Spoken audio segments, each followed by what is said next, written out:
मेरा बेटा नाश्ता करता था। एक रात 16 साल की लड़की को अगवा करके घर ले आया और उसके साथ मैं उस लड़की को छुड़वाने लगी। बेटा उसे छोड़कर मुझे कमरे में ले गया, कुंडी लगाकर मेरे साथ। पति जैसा भी हो, बीवी के सर पर बहुत बड़ा साया होता है। जब वह ना रहे तो औरत की ज़िंदगी नरक बना देती है। लेकिन मैं वह बदनसीब हूँ कि मेरी ज़िंदगी बर्बाद होने वाला कोई और नहीं, मेरा ही बेटा है। वह अंधेरी रात में कैसे भूल सकती हूँ जिसकी स्याही में मेरी ज़िंदगी में बर्बाद कर दी। रोहन मेरा 22 साल का बेटा था, घर का अकेला ही कमाने वाला था और बारिश भी था। मेरे पति के देहांत के बाद कुछ ही महीने गुजरे थे कि वह एक रात एक लड़की को अपने साथ घर ले आया। कहने लगा कि मुझे उससे शादी करनी है, लेकिन मैं इनकार कर दिया। वजह ही ऐसी थी कि कभी रोहन की शादी उस लड़की से नहीं कर सकती थी, लेकिन मेरा इनकार करना था। रोहन आप ऐसे बाहर हो गया। उसने इस लड़की को वहाँ से भगा दिया, लेकिन मेरा हाथ पकड़कर मुझे ज़बरदस्ती खींचता हुआ कमरे में ले गया। मेरी जान उस वक्त फना हुई थी, तो उसने मुझे बेड पर बैठा और कमरे की कुंडी लगाई। कहने लगा, आज तुम्हारी इनकार की तुम्हें सज़ा दूंगा कि दुनिया वालों के सामने मुँह छुपाती फिरोगी। कि इसी बात का मतलब समझकर मेरा गम और गुस्से से बुरा हाल था। मुझे कहा, सब करो, मैं माँ हूँ तुम्हारी।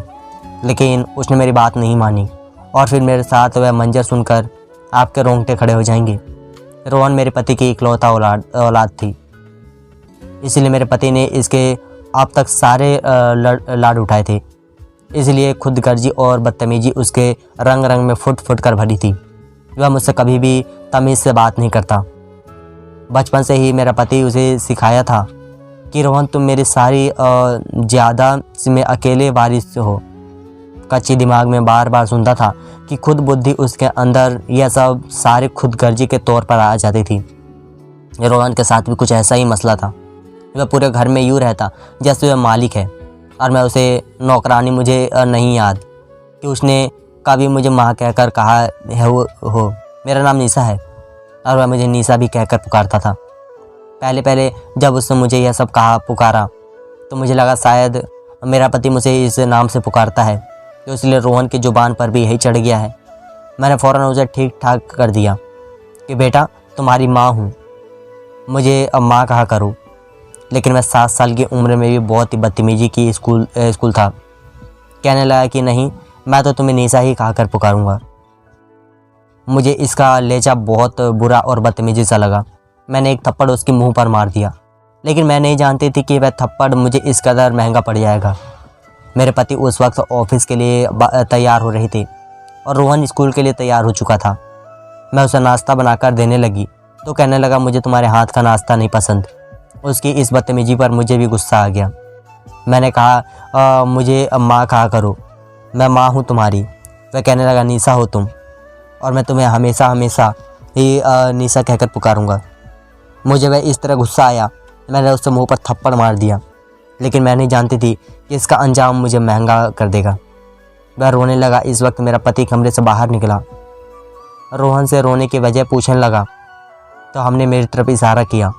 कहने लगा, इस औरत ने मुझे थप्पड़ मारा है। मैंने कहा कि मुझसे बदतमीजी से बात कर रहा था, मुझे माँ के बजाय निशा कह रहा था। मेरी बात को मेरी पति ने पूरी नहीं सुनी थी कि जोरदार थप्पड़ मेरे मुंह पर मार दिया था। कहने लगा, तुम ऐसे कौन हो मेरे बेटे पर हाथ उठाने वाली? तुझे तो मैं बताता हूँ मेरे बेटे पर हाथ उठाने का अंजाम क्या होता है। वह मेरा हाथ पकड़े मुझे किचन में ले गया, गैस जलाए और जलती हुई गैस पर मेरा हाथ रख दिया। मैं बुरी तरह से चीखने लगी, चिल्लाने लगी, लेकिन मेरे पति को मुझ पर तरस न आया, तो उन्होंने यह सब देखकर हंसते हुए ताली बजा रहा था। मेरे पति ने मुझसे कहा, खबरदार, जो तुमने दोबारा रोहन का हाथ उठाया तो मुझे नहीं मालूम था कि मेरा पति मेरी हरकत भी ऐसे मेरे साथ कर सकता है, वह भी एक बच्चे के लिए। एक बार फिर अपनी बीवी को बच्चों के सामने अहमियत नहीं देगा तो वह क्यों इज्जत देंगे। मेरे साथ भी ऐसा ही हुआ था। मैं रोती भी लगती मेरे कमरे में चली गई। वक्त इसी तरह गुजरता चला गया और आखिरकार रोहन 10 साल का हो गया था और उसकी खुदगर्जी और पावन चढ़ गई थी और सुकून से आता मैं खाना तैयार करके रख देती थी, क्योंकि अगर ज़रा भी देर हो जाती तो वह तूफ़ान खड़ा कर देता था। लेकिन आज सुबह से ही मुझे बुखार था। मुझे कोई काम नहीं हो रहा था, खाना भी नहीं पका सकती थी। कल की सब्ज़ी मौजूद थी। मैंने सोचा कि वह आज रोहन को दे दूँगी। तो रोहन जब स्कूल से वापस आया, मैं बहुत बड़ी मुश्किल से ही उसके लिए रोटी बनाई थी। वह सीधा किचन में आ गया, चिखने लगा, निशा रोटी नहीं बनाई अभी तक, ना जाने तुम क्यों इतनी स्वस्थ और कमज़ोर हो। मैंने कहा मुझे सुबह से बुखार है। मैंने खाना टेबल पर रख दिया है। तो मैं कल वाली सब्ज़ी देखकर उसने खाने की प्लेट पड़ी और ज़ोर से फर्श पर फेंकी। तो मुझे बासी खाना खिलाकर बीमार करना चाहती हो? मैंने सर हिला दिया। मैंने कहा मुझे सुबह से बुखार है, मुझे कोई काम नहीं हो रहा है, मैं बुखार में अभी भी तप रही हूँ, मेरा सर बुरी तरह से चकरा रहा है। लेकिन रोहन भी शायद अपने आप की तरह ही ब्रह्मा था। कहने लगा कि ड्रामा मेरे सामने मत करो और चलो खाना बनाओ। मैं उसकी बात पर कांपने लगी। मुझे खड़ा होना भी मुश्किल हो रहा था। खाना बनाना तो बहुत दूर की बात थी। मैं अपने कमरे में जाकर लेट गई। वह चीज़ कर चिल्लाता रहा, लेकिन मुझ में इतनी हिम्मत नहीं थी कि नए सिरे से खाना बनाती। मेरा पति अपनी ऑफिस से शाम को ही घर वापस लौटा, लेकिन आज शायद रोहन के फ़ोन करने पर जल्दी आ गया था।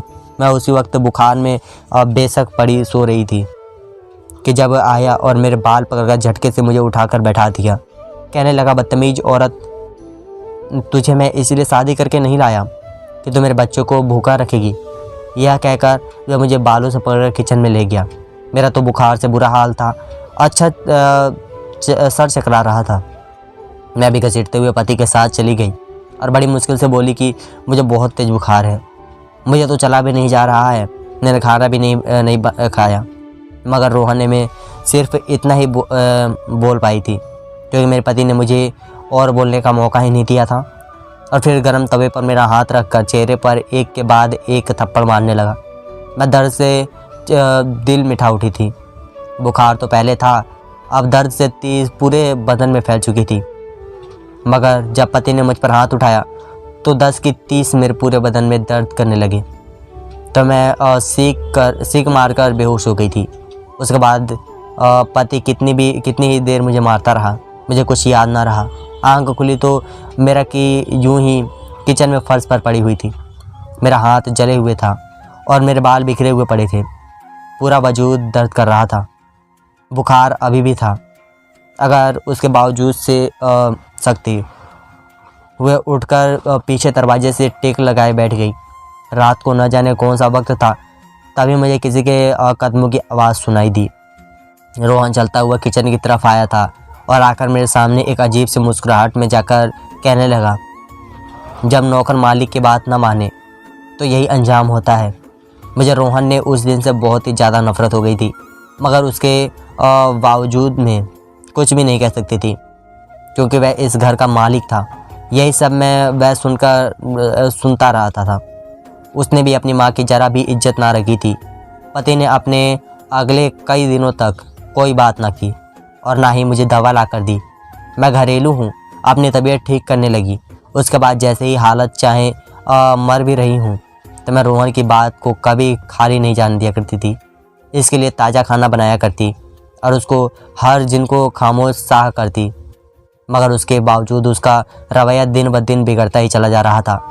पति ने भी अब उससे बात करना ही बंद कर दिया था और रोहन से बहुत ज़्यादा प्यार करते थे और मुझे हर वक्त गुस्से से कहते रहते थे कि जो रोहन कहे वही किया करो, उसके हुक्म का पालन किया करो, उसके हुक्म के खिलाफ मत जाना।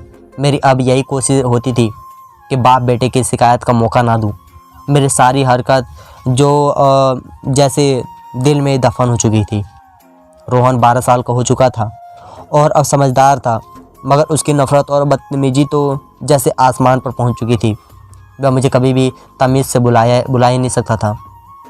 एक रोज़ वह घर पर ही था जब उसने स्कूल से छुट्टी की थी। जब उसके कमरे से बाहर गई तो मुझे अजीब सी बदबू आने लगी। मेरे दिल रोंगटे खड़े हो रहे थे।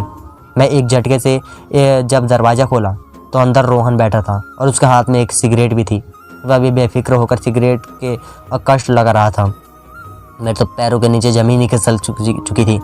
12 साल के लड़के के हाथ में सिगरेट से आगे बढ़कर रोहन के हाथ से सिगरेट छीन ली और फिर उसके चेहरे पर थप्पड़ मार दिया। कहने लगी कि तुम्हारी हिम्मत कैसे हुई इसको हाथ लगाने की, क्यों इसके जान की दुश्मन बन बैठे हो। आने दो तुम्हारे पापा को, आज बताती हूँ। मगर रोहन ने तो हाथ पर के दी थी। वह गुस्से से उठा और मेरा हाथ पकड़कर मेरे चेहरे पर थप्पड़ मार दिया। मैं कड़ी हैरत में पड़ गई थी। वह मेरा बेटा था और उसकी माँ पर हाथ उठाकर हाथ उठ चुकी थी। मैं हैरत से रोहन की तरफ देखा और बोली, क्या तुम्हें एक पल के लिए भी शर्म नहीं? मैं तुम्हारी माँ और तुम मुझे ही थप्पड़ मार रहे हो। वह मुझे थप्पड़ देकर बहुत ही गुस्से से कहने लगा, चल चल निकल यहाँ से। तू मेरी माँ नहीं है, सिर्फ एक मामूली सी नौकरानी है जिसे मेरा बाप झोंपड़ी से उठाकर लाया था ताकि वह इस घर में साफ़ सफाई कर सके और मेरा कहना मान सके। दोबारा खुद को मेरी माँ कहा, इससे बड़ा और इससे भी बड़ा असर करूँगा। उसके मुंह से आज भी है। सुना तो मुझे अपना वजूद बेतमाल सा रहने लगा। मैं रोने लगी और खामोशी से उसके कमरे से बाहर निकल गई। यूँ था, सच था कि मेरी बहन को सौतेली माँ थी। जब भी तो महीना मैंने पाल पोस कर इस उम्र तक पहुँचा था, मगर आज उसे कैसे मुझे बिल्कुल भी बेइज्जत कर दिया था। मुझे आज भी वह रात याद थी जब मेरी माँ ने मुझे विदा करके रोहन के बाबा के साथ भेज दिया था। मेरा ताल्लुक़ बहुत ही गरीब घराने से था। रोहन के पापा जैसे सख्त का रिश्ता आना ही उसके लिए खुशी से कम ना था, क्योंकि वह अच्छा खाते कमाते थे। मैं तो जवान थी, मगर रोहन के बाबा पक्की उम्र के थे। मगर मेरे बाप ने जरा भी नहीं सोची थी वगैरह मेरी मर्जी के पापा से कर दी। विदाई से पहले मेरी माँ ने हाथ जोड़कर मुझसे यही कहा था कि तुम इस घर में दूसरी बीवी बनकर जा रही हो। रोहन को एक माँ की तरह ख्याल रखना और अपने पति को कोई शिकायत का मौका ना देना। यह ना हो कि कल तुम पर कोई बात हो और वह तुम्हें घर से निकाल दे। यह बात हमेशा अपने दिमाग में रखना। बेटी, तुम्हारा बाप एक बिहारी करने वाला मजदूर है जिसके सर पर तुम्हारे बाद और बेटियों का भी बोझ है। माँ की नहीयत पल्लू से बांधकर यहाँ तक आ चुकी हुई थी कि शादी की रात में दुल्हन बनी अपने पति का इंतज़ार कर रही थी, तो वह कमरे में आते ही नहीं थे क्योंकि रोहन उनसे बिना था। जब वह कुछ देर मेरे पास आए और हमसे कुछ बातों की तो एक बार फिर अचानक से रोहन दरवाज़ा खोलकर अंदर दाखिल हो गया और जिद करते हुए अपने बाबा को अपने साथ ले गया। मुझे मेरे पति ने कभी यह नहीं कहा कि तुम मेरी बीवी हो, यह घर तुम्हारा है, तुम इस घर की हर चीज़ की मालिकिन हो।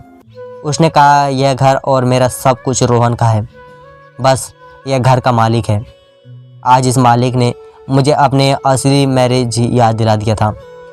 शाम को जब रोहन के पापा हैं तो मैं रोहन की हरकत के बारे में उन्हें बताया। रोहन तो उनके सामने साफ मुकर चुका था। सामने साफ मुकर चुका था और कहने लगा कि बाबा, ऐसा कुछ भी नहीं है, मुझे अब आपकी नज़रों में ही गिरना चाहती है, वरना मैं क्यों सिगरेट पीऊँगा। रोहन के पापा कुछ शक हुआ। उन्होंने उनके कमरे की तलाशी की, मगर वहाँ से कुछ ना मिला। उल्टा मुझ पर ही चढ़ गए। कहने लगे, खिलाफ बात करने से मुझसे 100 बार सोचना, वरना मैं तुम्हें लाया था और फिर तुम्हें इस घर से निकालने में 1 मिनट की देरी नहीं करूँगा।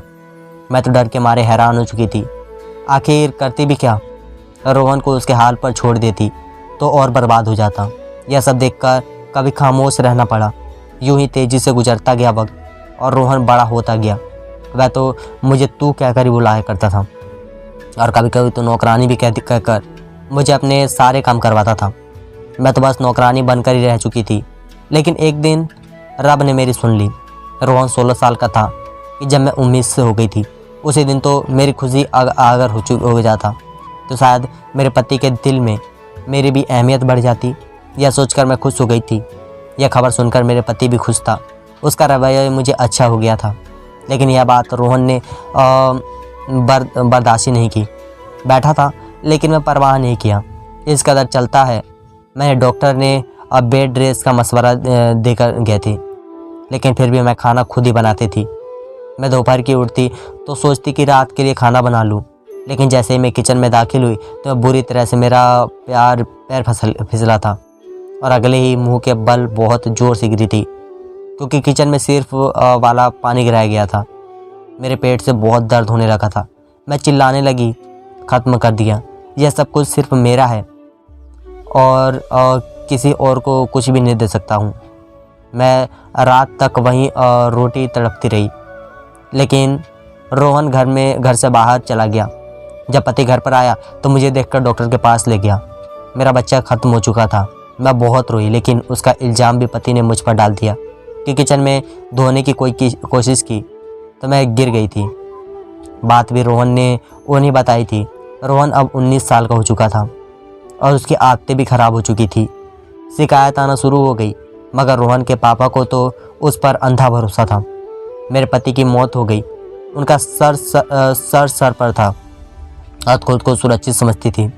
अगर आप बाप उनके जाने के बाद मैं तो बिल्कुल अकेली हो चुकी थी। रोहन तो वैसे भी कभी मेरी ना माना था। भला अब वह मुझे कैसे मोहब्बत करता। बाबा की मौत पर वह भी दुखी था, मगर फिर वह सब कुछ भूलकर ज़िंदगी के मज़े लूटने लगा। वह तो अब मुझे और बदतमीजी करने लगा था। एक दिन उसने कुछ ऐसा किया जिसके बारे में कभी सोच भी नहीं सकती थी। वह एक लड़की को लेकर घर आ गया। वह लड़की बहुत रो रही थी और गिड़गिड़ा रही थी। रोहन उसे झटक कर चुप करने लगा और कहा, रोहन को देखते ही कभी इस लड़की को रोहन उस लड़की को अगवा करके लेकर आया था।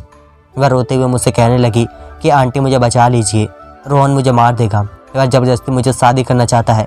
रोहन मुझसे कहने लगा कि मैं आज और अभी इसी शादी को करने वाला हूँ। ऐ नौकरानी, जा मेरा कमरा सजा, आज मेरी सुहागरात है। मैं किसी तौर पर उसकी शादी उसे लड़के से नहीं होने देना चाहती थी। वह लड़की डर के मारे मुझे गिड़गिड़ाकर भीख मांगने लगी और मासूम लड़की तो एक कॉलेज में पढ़ती थी, गरीब बाप की बेटी थी। रोहन का उस पर दिल आ गया था और उसे मानने लगा, मगर वह उसके झांसी में जब ना फंसी तो वह ज़बरदस्ती उसे उठाकर घर ले आया था। रोहन इस कदर गिर सकता था, मैं सोच भी नहीं सकती थी।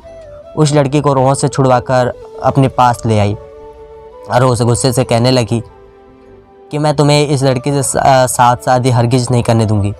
जाकर इसे वापस छोड़कर आओ, वरना मुझसे बुरा तुम्हारे लिए कोई नहीं होगा। वह जिस पर भी हद पार करते हुए मेरे पास आया और उसे सीखते हुए बोला, क्या करेगी तू कर ही क्या सकती है? नौकरानी मुझे धक्के देगी? कितने बार निकाल आए हैं। मैं चुपचाप लड़की को इधर कर, वरना मैं रोहन को डांटा और मना किया कि तुम्हारी शादी के साथ कभी नहीं होने दूंगी। अगर तुमने इसके साथ ज़बरदस्ती की तो पूरे मोहल्ले को तुम्हारी करतूत का बात बताकर तुम्हारे खिलाफ सख्त कदम उठाऊंगी। मगर रोहन तो जैसे आग बबूला हो चुका था। उसकी अकड़ को ठेस पहुंची थी कि सौतेली माँ ने उसे जवान दर्जी की है। गुस्से में बढ़कर मेरे पास आया और मुझे बाजू से पकड़कर बोला कि तेरी इतनी हिम्मत कि मेरे सामने जुबान चलाए।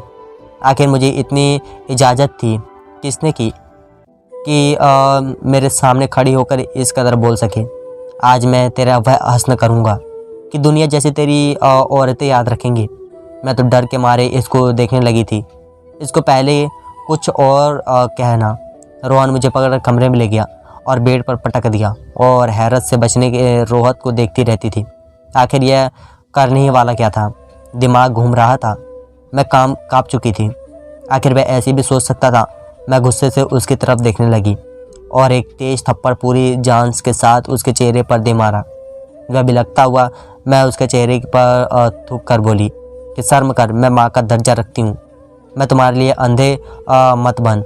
तुम इंसान हो या जानवर, खुद को इस हद तक मत गिराओ कि नर्क भी तुम्हें स्वीकार न करे। रोहन बहुत ड्राइवर हो चुका था। उसकी आंखें में तो जैसे खून उतर चुका था। फिर उसने मुझे अपने गिरफ्त में लेकर मेरे साथ जो हरकत करनी चाहिए वह सोचकर मेरे रोंगटे खड़े हो गए। उस पर तो मेरी किसी बात का असर ही नहीं हुआ था।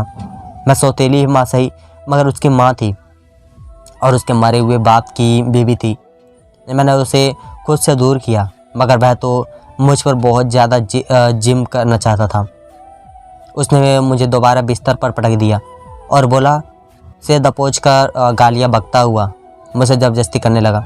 मैं ऐसे ही हार नहीं मान सकती थी।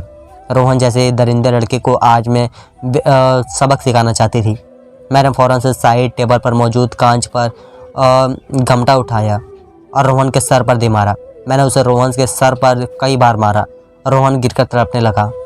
खून से धरे निकालकर आसपास रहने लगी थी। उसके सर में कांच के टुकड़े घुस चुके थे और वह तड़प रहा था।